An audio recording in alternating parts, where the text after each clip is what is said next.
Hello दोस्तों, मैं अपने यूट्यूब चैनल एएसएस एजुकेशन में आपका स्वागत करता हूं। आज जो मैं पढ़ाने वाला हूं वो भिन्न का जोड़ है। तो हमारे ऐसे नए नए वीडियोस पाने के लिए आप हमारे चैनल को सब्सक्राइब करें और बेल आइकन ज़रूर दबाएं, जिससे कि हमारे वीडियो आप तक मिलते रहें। तो हम जो पढ़ने वाले हैं वो पहला है अंश और हर। भिन्न का जोड़ में हमें दो चीज़ें बहुत ज़्यादा ज़रूरी होती है जानना। वो पहला होता है क्या, अंश, और दूसरा होता है हर। तो हम ऊपर वाले को क्या कहते हैं, अंश। ऊपर वाले को अंश कहते हैं, नीचे वाले को हर कहते हैं। तो हर, अगर यदि सवाल में हर समान हो तो हम उसको उस भिन्न को कैसे हल करेंगे। तो यहाँ देखते हैं कि क्या है, हर समान है। हर 1/2 और प्लस 3/2। तो हम इस जो संख्या रेखा खींची होती है या रेखा होती है उसको हम क्या कहते हैं, बटे कहते हैं। तो यहाँ ऊपर जो लिखा होता है उसको अंश कहते हैं और जो नीचे लिखा होता है उसको हर कहते हैं। तो यहाँ 1/3 प्लस 3/2 लिखा है। तो इसको हम किस प्रकार से हल करेंगे, तो यहाँ बराबर लगाएंगे। फिर जब हर समान रहता है तो नीचे की जो संख्या होती है हर, जिसको हम हर कहते हैं, उसको क्या करते हैं, उतार लेते हैं। उसके बाद ऊपर की जो संख्याएं होती हैं उसको जोड़ में हम हमेशा क्या कर लेते हैं, जोड़ लेते हैं। तो यहाँ जोड़ लेंगे और उसके बाद 3 और 1 को जोड़ेंगे तो यहाँ कितना हो जाएगा, 4/2। हम इसको इस भी प्रकार लिख सकते हैं और इसको हम क्या करते हैं, काट के भी लिख सकते हैं। तो 2 से 2 को काट देंगे तो यहाँ कितना हो जाएगा, 2। हमारा फाइनली क्या हो जाएगा, आंसर हो जाएगा। हम 2, यहाँ 1 लिखा है तो यहाँ बटे में 1 भी लिख सकते हैं। यदि नहीं लिखना है तो हम नहीं लिख भी सकते हैं। तो इसका जो आंसर हो जाएगा 2/1 आंसर हो जाएगा। तो हम उसी प्रकार अब हम अगले सवाल लेते हैं और उसको हल करते हैं कि क्या हर समान रहने पर और भी संख्या ऐसे हो जाती हैं। तो यहाँ 5/3 प्लस 6/3 ले लेते हैं। तो इसमें क्या है, हर समान है और ऊपर की संख्या जो है क्या है, 5/3 प्लस 6/3 लिखा है। तो हम इसको देखेंगे कि इसमें हर समान है और अंश अंश क्या है, अलग अलग है, भिन्न भिन्न है। तो इसको हम क्या करेंगे, हर को उतार लेते हैं।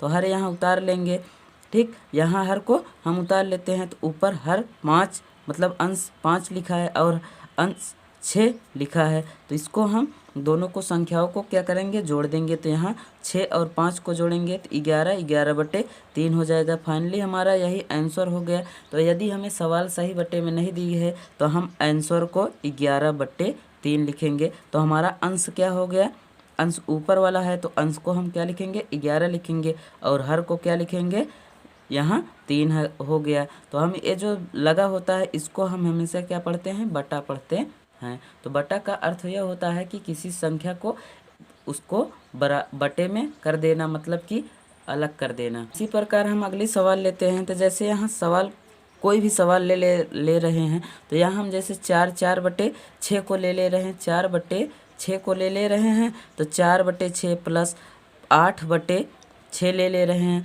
तो यहाँ भी देखेंगे कि हमारा हर क्या है, समान है और ऊपर की संख्या क्या है, अलग अलग है, भिन्न भिन्न है। तो इसको हम कैसे हल करेंगे, तो 4 + 8 प्लस बटे 6 हो जाएगा। तो यहाँ हम 4 और 8 को क्या कर दे रहे हैं, जोड़ देंगे। तो यहाँ 8 और 4 को जोड़ेंगे तो यहाँ 12/6 हो जाएगा। तो यहाँ देखेंगे कि हमारा संख्या क्या हो जा रहा है, कट जा रहा है। तो हम संख्या को काट देंगे। 6 × 1 = 6, 6 × 2 = 12। तो यहाँ 2/1 हमारा फाइनली क्या हो गया, आंसर हो गया। दोस्तों अभी वीडियो का एंड नहीं हुआ है तो हम वीडियो को पूरा देखते रहेंगे और हम अब आगे जो पढ़ने वाले हैं वो भिन्न का क्या है, घटाना है। तो भिन्न का घटाना हमें पढ़ने के लिए भिन्न के घटाने के बारे में जानेंगे। तो यहाँ भिन्न का घटाना, तो भिन्न का घटाना देखेंगे कि कैसे उसको हल किया जाता है। तो इसमें भी क्या होता है, इसमें दो चीज़ें इसमें भी होती हैं। तो जो पहला होता है वो क्या होता है, अंश। ऊपर की जो संख्या होती है उसको अंश कहते हैं, जो नीचे की संख्या होती है उसको क्या कहते हैं, हर कहते हैं। तो यहाँ भी देखेंगे कि हर समान होने पर संख्या को कैसे हल किया जाता है।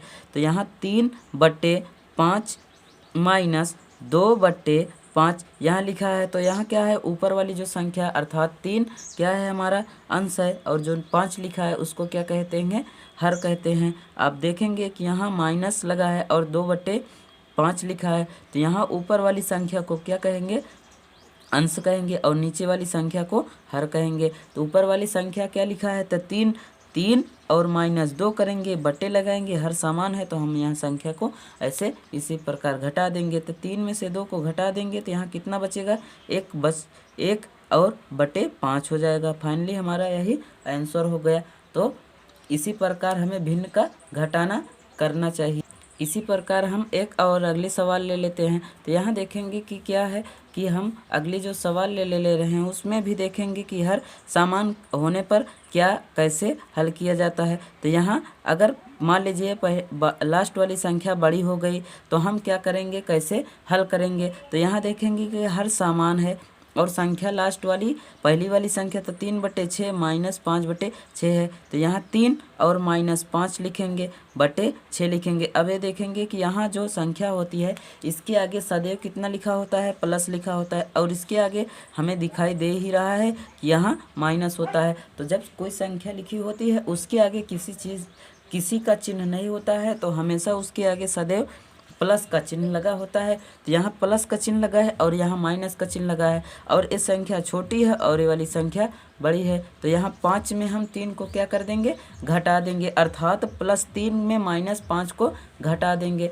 तो -5 घटाएंगे तो यहाँ -2 2/6 बचेगा। तो यहाँ हम काट भी सकते हैं। तो 2 1 2 2 3 6 काट देंगे तो यहाँ 1/3 हमारा फाइनली आंसर हो जाएगा। इसी प्रकार हम और आगे भी सवाल ले सकते हैं। तो यहाँ हम देखते हैं कि अगली जो सवाल लेंगे 8/6 -4/6 है। तो इसको हम कैसे हल करेंगे। तो यहाँ देखते हैं, इसको हल करने के लिए आधार क्या है, हमारा हर समान है। ऊपर की संख्याओं को हम घटाना है तो घटा देंगे। तो यहाँ -4 लिखेंगे और उसके बाद /6 लिखेंगे। तो 8 और 4 को हम घटाएंगे तो आराम से यहाँ क्या कर सकते हैं, हल कर सकते हैं। तो 8 और 4 को घटाएंगे तो यहाँ 4/6 हो जाएगा। तो इसको हम देखेंगे कि ये हमारी संख्या अलग अलग है। जैसे यहाँ 4 लिखा है और यहाँ 6 लिखा है, तो हमें इसको कैसे काटना है। तो यहाँ काटेंगे तो 2 से ही इस संख्या को 2 से काटना है और उसी संख्या से इसको भी काटना है। अर्थात जैसे 2 से हम काटेंगे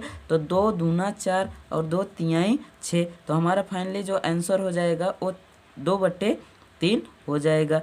तो हम इसको सही बटे में भी लिख सकते हैं, मगर जो हमारी सवाल है वो अगर सही बटे में नहीं है तो हम इसको सही बटे में नहीं लिखेंगे। तो हमारे ऐसे नए नए वीडियोस पाने के लिए हमारे वीडियोस तक अंत तक ज़रूर देखा करें, क्योंकि शुरू से लेकर अंत तक हमारे वीडियो में कुछ ना कुछ धमाका ज़रूर रहता है। और ऐसे ही नए नए वीडियोस पाने के लिए अभी तो हमने समान अंश के बारे में बताया कि हमारा अंश हर क्या है, समान है। और आगे चल के हम बताएंगे कि हर यदि भिन्न भिन्न होता है तब हम किस प्रकार हल करेंगे, उसके बारे में समझेंगे। तो हमारे वीडियोस पर जुड़े रहने के लिए हमारे चैनल को सब्सक्राइब करें और बेल आइकन ज़रूर दबाएं। यदि हम आपके लिए इतना करने हैं तो मेरे भाई आप भी मेरे लिए इतना कर सकते हैं।